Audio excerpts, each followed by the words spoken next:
Welcome to the Landscape Photography Vlogcast. Join me, Mr. Photo Ninja, and Mr. Paul Thompson Photography from YouTube. Every Sunday morning at 10 AM for everything photography related. And also look out for some special guests. Grab yourself a brew, beer, or something stronger, and let's get into this week's Vlogcast.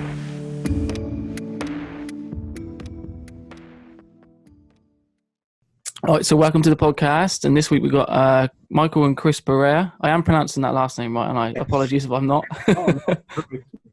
But yeah, it's good to have you on, and could you just tell us a little bit about yourself and where you live and the style of photography that you sort of shoot on your doorstep?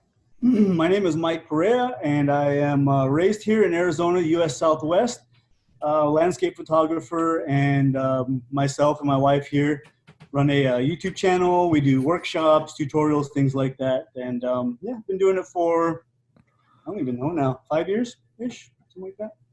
Kind of got into it late. I was 35 when I started, so it was a bit of a late start. And when I first bought my first camera, I didn't even know what it meant to buy a better camera. I knew I wanted a better camera to take pictures, and I had no idea what that meant. So started Googling what is a DSLR and bought a Nikon D3300. Yeah, that was my first one, I think. Yeah, a Nikon. Yeah. So yeah, and my name is Chris Perea, and I'm originally from Switzerland. I grew up there, and I met Mike a little over 2 years ago now, and we just got married last November, and I moved here in October.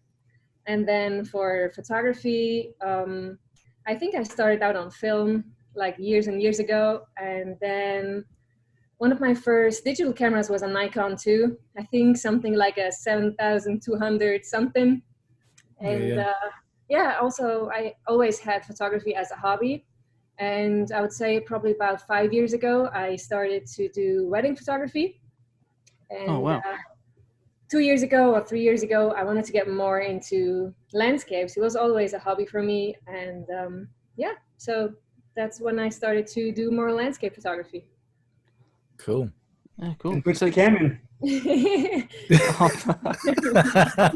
I wasn't going to mention that, but Yeah, I'm shooting Canon now for about 8 years, I would say. Mm-hmm.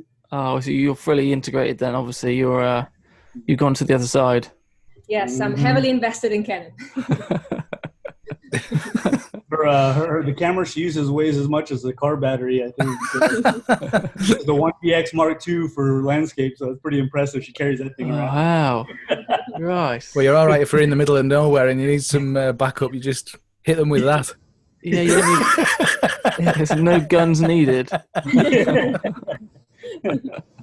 So how did the YouTube channel, was it like a joint idea? How did you sort of come up with the idea of it?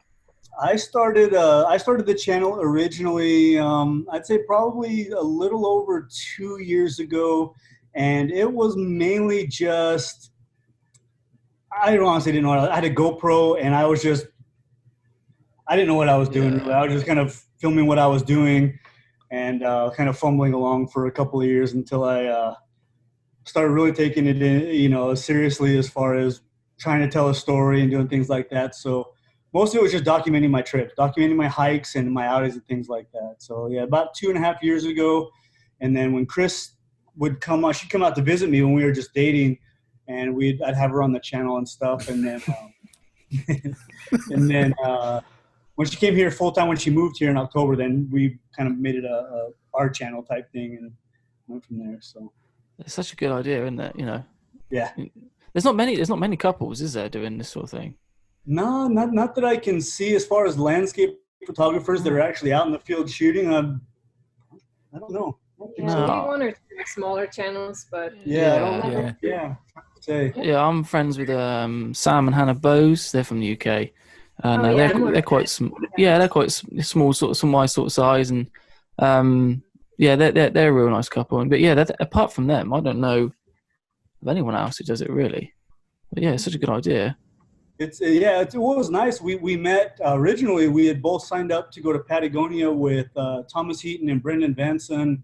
She went the very first trip, and then I was watching it, and I'm like everybody else. I'm like, I gotta do that next year. So, I signed up for the second year, which was last April 2019. And we started chatting, through that. And eventually she came out here to visit. We had chatted for a while and stuff. And just all downhill from there. Yeah, you don't want to fall out on one of your trips, that's for sure. No, that's a long trip if you do fall out, I would say, yeah.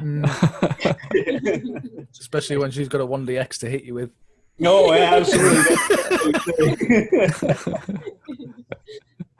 So where do you normally where's your go-to sort of spot or area? I suppose because it's hard for us from UK to really get grips of the scale. You know what I mean? Like when we go to, I don't know, like when I used to live in the south in Cornwall, it was like, I don't know, this big, and then Scotland was like this big. But you are, Yeah, tell me about it. I'm coming. where do you go? yeah. It's like pretty small country with a lot of population and a lot of mountains with restaurants on top. So you have houses everywhere. You don't have an area where there's no houses or no civilization. Right. So when I got out here, I was pretty blown away, that you just can go drive for miles and miles and not see a single soul and not see a house or anything at all. And I would say as far as where we're going out to shoot, right now we are trying to avoid Arizona because it's too hot. It's blazing out there right now. It's like 43 degrees. I don't know what that's in Fahrenheit.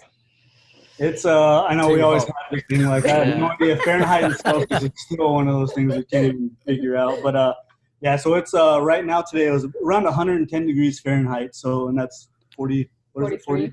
Yeah. We get our it's a constant argument with measurements. we just decided that's it. We're just how many bananas long is it? And we just count bananas. Is that 5 bananas? Okay, 5 bananas. That's perfect. We got that. And inches and feet and meters. I'm not using body parts to measure things. It's not my thing. I don't know. So you're doing well if you get 5 bananas. 5 bananas is But then you get the American bananas, which are like this big. Like, is it American bananas? Oh, here we go. It's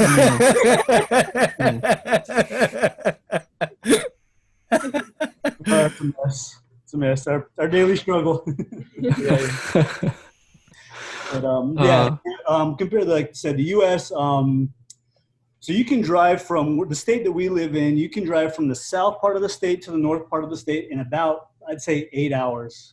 And that's just Arizona, that's not even like California, Utah, all these other places. Like you can drive, we drove 10 hours and we were barely at the southern part of Utah. So just north of the Arizona border, 12 hours of driving. So in Switzerland, if you drive from her hometown of Basel to Venice, Italy, it's like 6 hours. You're going across like 3 countries, it's pretty crazy. Yeah, I was going to say, you could definitely drive from John O'Groats to Land's End in, 12 hours? Yeah. If you didn't have no traffic. That's like, obviously the entire length of the UK. Mm-hmm. That's crazy. Yeah. I hear people are like, oh, it's a 3-hour drive. I'm like, that's nothing. We did 10 hours is fine. Yeah, this is the thing. We have no concept of it here because you think 2 hours, that's miles away. I'm not doing that.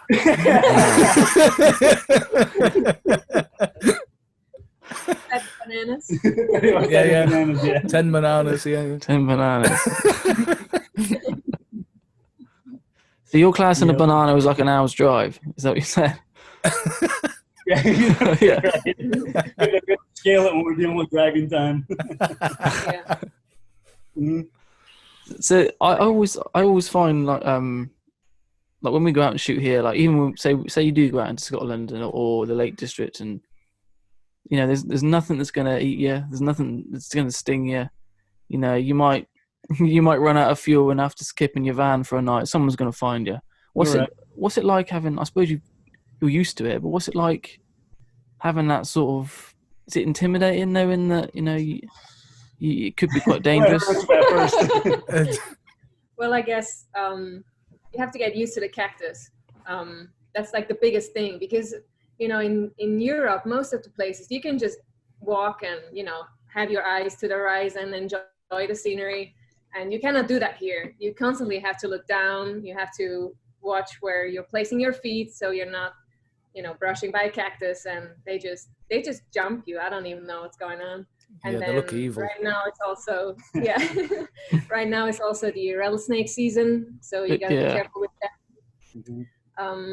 Myself, I haven't seen one yet, but when we were out there to shoot, I think it was in November or December, that's the season for the tarantulas, so they were everywhere, and I love the big spiders. I think they're very interesting. I mean, I don't want them crawling on me, but I think they're very interesting creatures. But it was, cool to see that, because that was just something that I never saw before. So it's it can get pretty wild here with especially in summertime. So you have the tarantulas, the rattlesnakes, and then you got the cactus. But then in July we have the monsoon season, which is these giant electrical storms and thunderstorms and huge, those we call them haboos, but those big dust storms you see. We get those a lot in the summertime for about a month and a half. And then if you want to do something like Milky Way, then you got like mountain lions to worry about and bears up north. And I actually have a funny story. It was about April 2 years ago.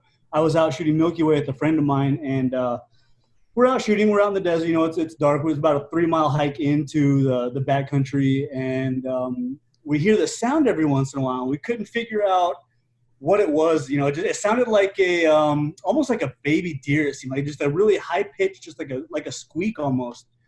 And it's completely dark, so we couldn't tell what it was. And it sounded like it was getting further away, and then it was close, and then it was further away, and then it was close. And we just couldn't figure it out. About every minute or so, it would start making noise. So finally, after about, I'd say 20 minutes of this, I go walk over the rock where we're at. So we're on a giant, giant rock. And I hear it again. And at that moment, I knew right away what it was. It was a mountain lion cub. We were standing on the den, and it was going inside and out, and it was making noises. And that's what we were hearing. And I tell my buddy, we got to get the crap out of here. Because I don't know where mom's at, or she's around, maybe out hunting or something. So, because I know there's mountain lions in the area. It's a pretty dense place, relatively speaking, when it comes to mountain lions. So we just got our tripods. We had them in our hands on the way out. I never hiked 3 miles so fast in my life. No, because especially if it's a mother with a cub, that's even worse, isn't it? And that's the thing too, is mountain lions is something we grew up with, so they're there. We doesn't really too much, but that's it. I want no part whatsoever.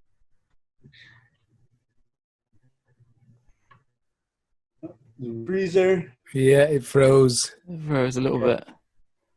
All right. Yeah, we've been having days, so America, yeah. The internet's writing. Oh, you're back again, kind of. All right.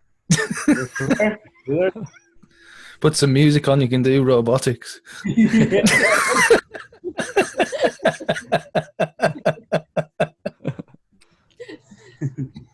Oh, that story makes my story sound lame. We gotta hear it. The other week I was in the woods, and we got loads of deer out at the moment because we've had the because of the COVID thing, all the wildlife sort of crept and a bit closer, and there's just woods, and you get the red deer, and it was really dark, and I was on the way home. I probably left it a little bit late, and to get back, and you're walking around on gravel sort of fire roads where it's clear, and then you just got the pitch black either side. And I was in my flip flops, and I had my tripod on my shoulder as well, mainly because I couldn't bother to put it back on my bag, and you could hear the deer jumping in the darkness, and it was all rustling because of the old leaves are on the ground. And I was a bit like, there was no mountain lions or nothing like that, so my story's pretty lame, if I'm honest. No, I don't care how tough you are. You hear noises in the dark of things moving, it's not a good feeling at all. No, not at all. Fear of the unknown, I think that's what it is. At least we don't have grizzly bears. That's a good thing. So. Yeah, that was the thing in Canada. That was when I visited Canada, man. Oh, you won't see a bear. It'll be all right. It'll be all right. You won't see a bear. So you're constantly looking through it and then looking behind you. Yeah, not good. Yeah. Yeah, it's funny, isn't it? Because I've obviously never had to sort of even think about it. You know, No, like, you don't have anything. even as far as like when you get up at like 4 a.m. and you're sneaking around the house, you get out. I don't check my shoes. I don't check it. Sometimes I walk out the front door with no shoes on, and I don't put my shoes on. I don't put my shoes on until I get to where I'm going. It's just you just have to think about it. So Yeah, when you're camping out here, you got scorpions too, and they like to hide in the cool, dark places. So you gotta empty out your shoes out of the tent. If you don't keep the shoes out of the tent anyway, but if you do, you gotta shake them out before you put them on, so make sure the scorpions don't get in there. So I have a lot of people that have been stung by scorpions. I haven't, but it doesn't sound very pleasant. So. No, it doesn't sound pleasant at all. No, definitely not. I don't dig anything with two pincery things at the front. Oh no, thanks. Yeah. No, that'd take all the fun out of it for me, I think. Yeah. Not good at all. No. So what's your go-to sort of style? What is your style? Do you like to shoot wide? Do you like to shoot long? Like, are you a 16-35 or are you a 24-70? What's your sort of setup? For me, that changed quite a bit when I moved here, because before that I was more of a 24-70 or even 70-200 in the mountains. And now here everything is wide angle. So out here, I think the most used lens is my 16-35. I use that all the time. I think it just depends. I mean, here you don't have a lot of woodlands in the area. It's more rocks and very interesting patterns on the rocks and, color on the rocks. So that's usually, what I'm gravitating towards. What about you? Yeah, I mean, to follow that, I'm wide angle for the most part. I mean, I love shooting everything, but with the desert, it's a lot of big open valleys and like those epic landscapes and colorful sunsets and things like that. So I tend to be more towards the wide angle. Like I probably use my 14-24 more than anything else, I think. And I like that style of having something really close in the foreground and then focus stacking, shooting in the sun, those kind of complex type, really in your face with that backlight and all that kind of stuff. Like I tend to like those types of photos, with that wide angle distortion in the foreground and stuff like that. So I end up using that quite a bit. Yeah, it's nice. So you like gives you this sort of license to be a bit more creative, I think, doesn't it? With with a wide angle lens. Yeah, and it's you got to be careful too. I mean, there's downsides to it.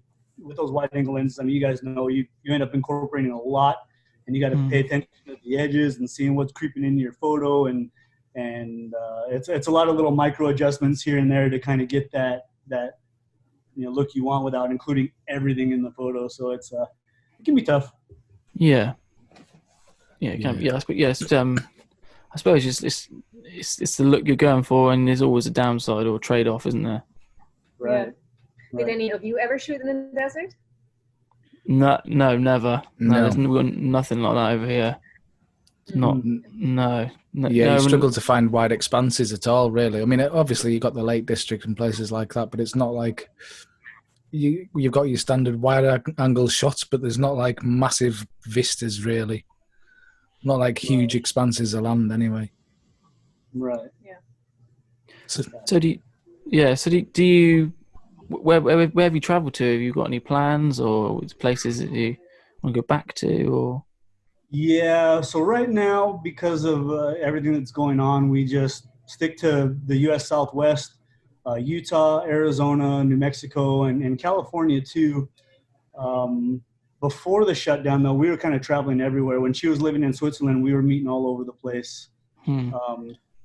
Italy, we were meeting down. We met down in Patagonia for the workshop, down in Argentina and Chile. Yeah. So Iceland's another one. That's one of our favorites for sure. Talking about the Patagonia, how did you get on? That was with the Thomas Heaton workshop, you said, wasn't it? Yes, yeah. Thomas Heaton events, and we were out there for like 10 days during fall colors, and That place is it's hard to put into words. Yeah, it looks Yeah. stunning. It looks stunning from what, with the fall color especially. Oh, Yeah, it does. It's a very inspiring place. I don't know if any of you ever been to Iceland, but I Nope. also have that feeling in Iceland. It's, wherever you look, you see something that you want to photograph. And the hard part is just the weather. So battling with that wind, that is really crazy. It's like you're not like you're, when you're by the sea where you have that constant wind. It's just, it can be still, and then out of nowhere there's just a gust, and I don't know, you lose your hat, you lose everything, your tripod goes down. Cameras go, yeah. Good thing when you have a 1DX because it won't break. Yeah, the bad thing is it knocks out the photographer standing next to you, though. That's the... Fine, less competition. That's one way to do it. A funny thing, actually, Glencoe reminds me a lot of Iceland. A lot of places in Scotland actually remind me of Iceland. We went to Glencoe a couple of years ago, and funny thing is I actually kicked Brendan Vanson's his brand new EOS. Was the RP or the R? I think it was the EOS R. He just gotten it. He had literally just gotten it. We met him up in Glencoe, and we were at the they call it the Buckle. Yeah, the Buckle. Buckle. Yeah. Buckle. Yeah. So we were at the waterfall there, and I was walking by, and I just kicked his EOS R right into there's a little tiny little side creek that kind of comes in when you're looking at the waterfall. And it went in there. It didn't go fully submerged or anything like that. So he picked it up, and everything was fine. He's like, "Oh, it's a Canon. It's fine." And we were going back and forth on that. And then 2 days later, we were at the ferry pools, and I dropped my Nikon Z6 into the river, fully submerged for like 10 seconds. I jumped down to get it. As soon as I reached down, I saw my LCD just go black, and I was like, "Oh." And of course, you hear the Canon versus Nikon. Oh, my Canon made it through all that, no problem. It's a little different, but whatever. Yeah, you were due to come over this year as well, weren't you? Coming over to Scotland. Yeah. We had spoke to you. We wanted to come and see the Lake District. You can do a little road trip, but of course, everything now. Yeah, it's not looking great, is it? It's not looking great at the minute. Yeah, well, one thing we are looking maybe to do is a place I've never been is Yellowstone up in Wyoming. Yes, Wyoming. Yeah. And maybe in August, September. Yeah, that place always appeals to me. Looks amazing. Mm-hmm. Yeah, it looks like, there's so much variety also with wildlife and everything. Mm. So I've been there twice, but never for photography. It was always just, for travel and enjoying the scenery. So I think it could be a place for us this summer or fall. Yeah. Staying in the U.S., I think, is the only option right now. So just trying to explore the places we haven't been, national parks and things like that, I think is all we got on the list right now. So are the national parks open? Will they ever shut or? They are starting to open, yeah. Yeah. Yeah, they were shut for the whole time. They were shut the whole time. Like the Grand Canyon with, I would say, probably millions of visitors every year. It was shut down. And some of the, like the little parks, they're starting to open up again. They opened for the Memorial Weekend, which was 1 week ago. Yeah, last holiday, yeah. So, yeah, they're just starting to open now. And, but there's also, less tourists. I mean, these places are also visited a lot by international tourists. Yeah. So I guess they don't, have to be open all the time, or I don't know, because they don't have as many visitors right now as they usually do when everything is normal. Yeah, we've all been shut down really here. I mean, the lakes were shut down for a while. Oh, really? Yeah, they're open now though. We've sort of. The lakes are still. They're open now, aren't they, Paul? Yeah, they're open now. They're letting people back in, but it was shut for long enough. They were telling people not to come. So it's but it's opening back up, and of course the same thing's happening as was happening with you. Everybody's coming at once. Excuse me. Yeah, everybody's piling in at once, and the place was rammed over the weekend. Oh, I can imagine. Yeah, same here. So we had a workshop planned in August for the north rim of the Grand Canyon, which was going to be during that monsoon season. We were going to see, storms over the Grand Canyon, and they just started opening up, but they they have seasonal workers because the North Rim is only open during the summertime. They close, I think, around October, November. They open up from May to November, I believe. And we were going to run a workshop there. But now, because of the COVID, they had to separate all their seasonal employees and put them in rooms by themselves instead of bunking them together. So the rooms that we had booked were those rooms that they had to now kick everybody out and put their seasonal workers there. We tried to find someone who couldn't do it, so we ended up having to actually cancel that workshop. Just all kind of Yeah, not great, eh? It's not great. A lot of I think even from and I think Thomas Heaton, Brendan's Antarctica trip even got postponed too in November. So I think pretty much everybody, everybody's kind of postponing most of their, if not all their workshops right now. It's a workshop, and I think photography in general is it's hurting right now pretty bad. Yeah, I would say so. Yeah. Well, that was going to be my next question. Really, is do you run workshops joint together or as individual or together? Yeah, together. We still have one available. Well, not available. We're running one still in a couple of weeks.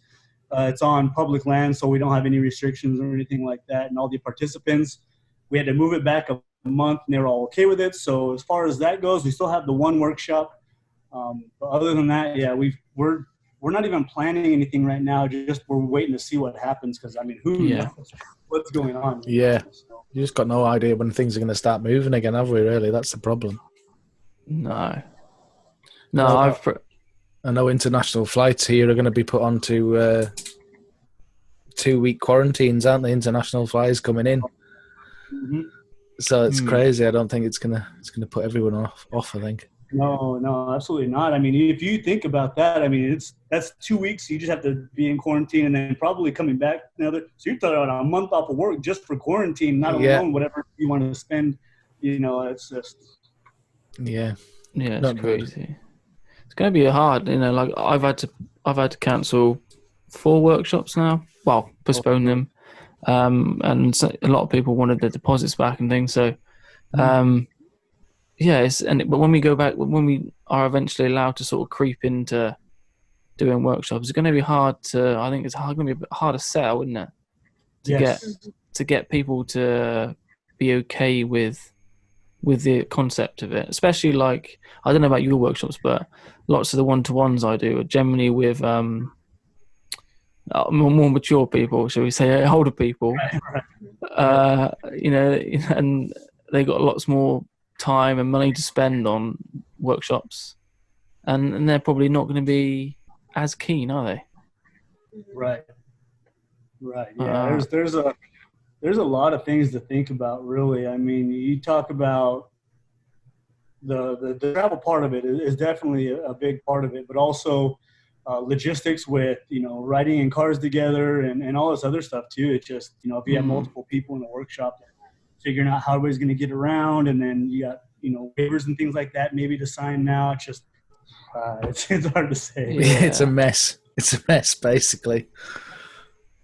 Yeah. It's going to be a good few years, I think, before you even really sort of start to do things without thinking about it. Maybe it might even be longer than that. I don't know.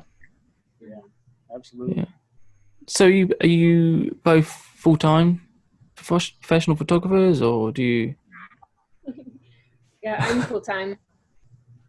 Whatever that means, but also mean I don't have a job. Yeah, that's what I meant. Yeah.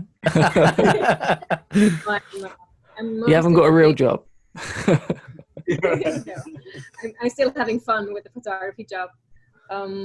So I'm doing all the editing and analytics and everything for YouTube now, so that keeps me quite busy. So I would say right now probably 80% is everything that has to do with the YouTube channel, like on the back end, what I do, and then some print sales here and there. And I just got my work permit here, so I'm not sure if I want to do the wedding photography here or not. I haven't decided that yet.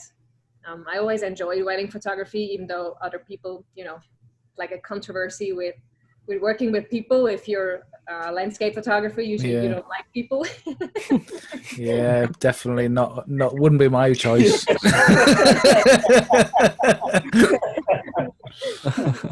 No, sounds like a nightmare, to be honest. Yeah, it's not. It wouldn't. It's a terrible lot of work. It's like that one day usually, and it's the only chance you have. So if your gear fails or you know anything happens, if you forget a memory card, you're more or less lost. You know. So, monumental stress is what it sounds like. Yeah. Well, let's not get started with Premiere Pro either. I don't even want to. I hate Premiere Pro. Oh, really? Really? It's constant issues. And then audio. You guys know audio and things like that. There's a lot that goes into it. Yeah. People don't see it all the back end. Your life is to get your wife to learn how to edit. Yeah, it sounds amazing. Sounds amazing. Just to say, oh, there's the files. Bye now.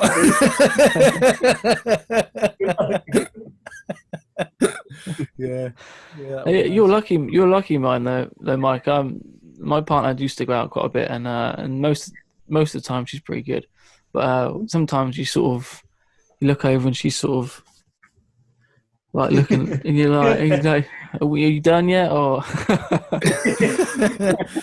we go and have some 3 hours now?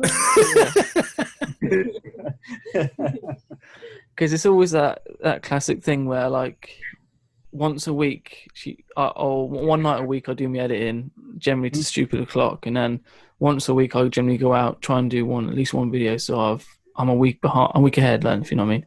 Right. And I always say, I'll be back by, I don't know, I'll be back before we get started, and then it's sort of 10:15 and I've been out like 3 hours. Yeah, and you end up having to drive really quick to try and make up the time you've been in the woods. Yeah.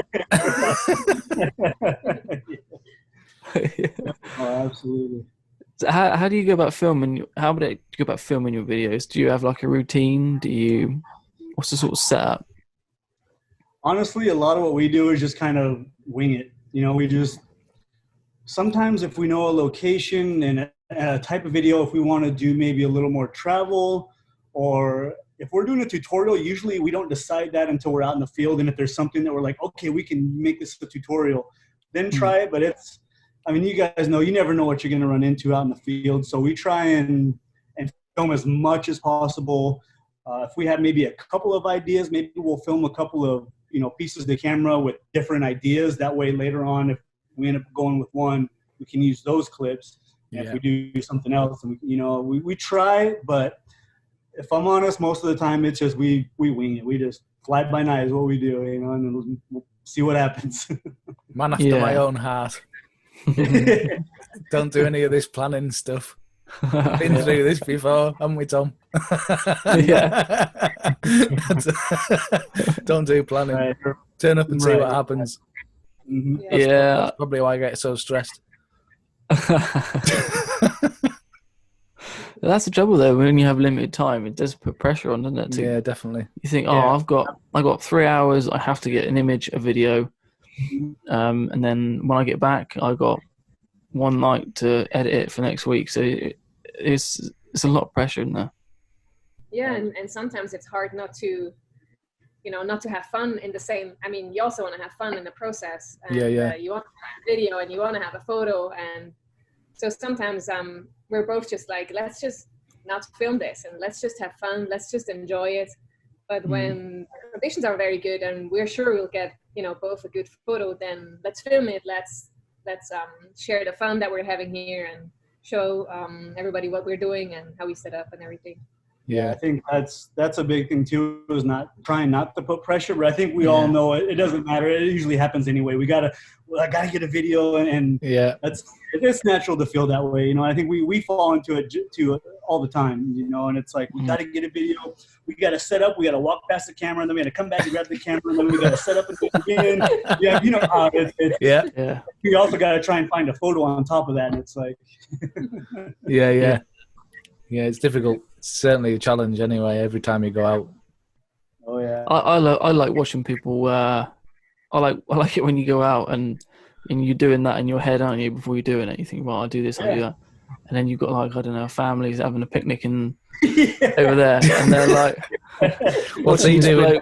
bloke sort of- Yeah. oh, no, and they're like, what the hell is that bloke doing? Uh-huh.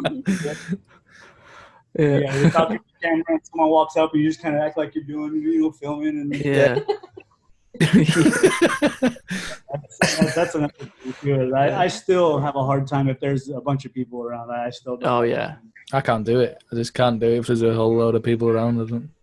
Yeah, you see guys like, Brendan Vance, and he'll walk through the airport and he just got his camera. He just talking and everybody looking at him. I can't do that. No. No, I would struggle. I would struggle with that. Yeah. Yep. But when I know someone's watching me, say, just do the walking thing, it used to bother that used to bother me, and I'd be like, oh no, I'll do it later when no one's around. But now I just go with it because it makes me laugh thinking what they, you know what I mean? Yeah. Yep. I get like a laugh out of it, so I just gonna carry on. Get a laugh out of freaking people out. Yeah. Or Yeah, I'll someone get walks back- over the top of the trail and then they see like just a camera sitting there, and then finally you come walking back over there. Yeah, I get back to the car park and there's a police car parked next to me, waiting, What's this guy doing? waiting to handcuff me and take me away.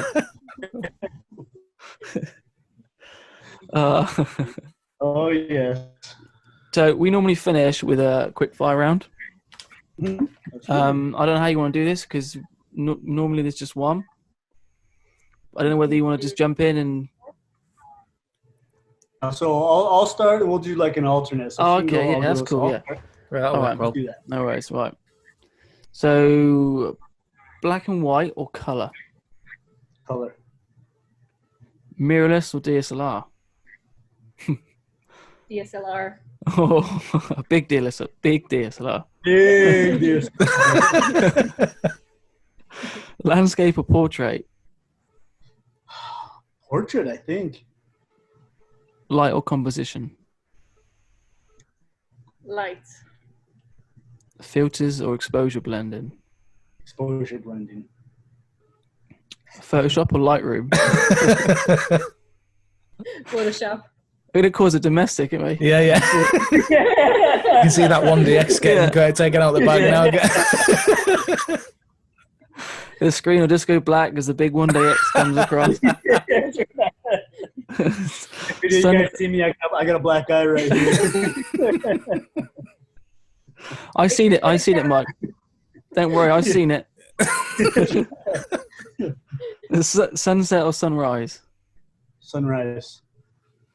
Shoot local or the rest of the world? Depends. Hmm. On what? You have to choose one or the other.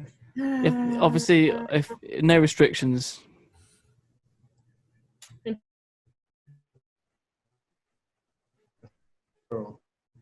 Yeah.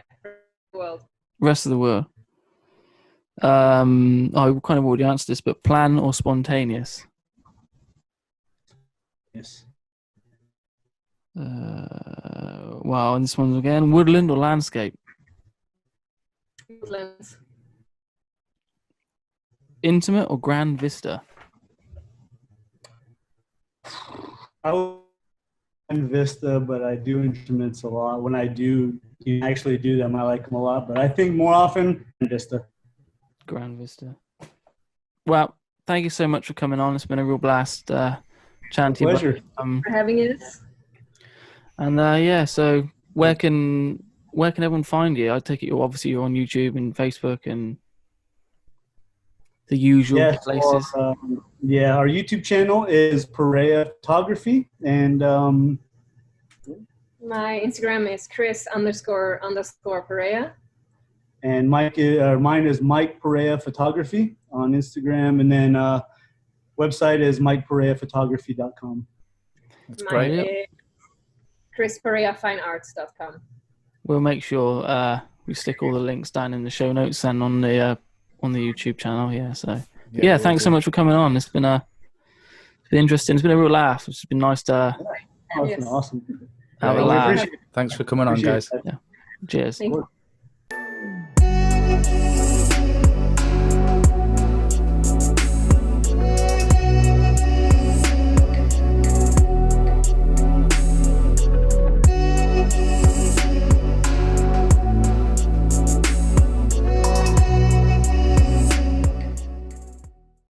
watching this, then I assume you're someone who is passionate about both photography and the natural world. Over the last decade, I'm sure you've seen the incredible growth in photography. Everyone has a camera these days, and everyone wants a beautiful nature photo to share with the world. Unfortunately, the passion to capture that image often overrides thoughtfulness. Wildflower fields are being trampled and destroyed. Delicate, unknown locations are being widely advertised, bringing crowds of people, transforming wild places into urban spaces. Regulations, private property, and the well-being of wildlife are ignored in the pursuit of an image for Instagram. If such things weigh heavily on you, consider joining Nature First, the movement for responsible nature photography. This is a global initiative to help recover the role of nature photographers as caretakers and ambassadors of the natural world. There are no membership fees, no ads, no gimmicks, just an opportunity to be part of this global initiative of nature photographers dedicated to caring for the natural world. You can learn more at naturefirstphotography.org.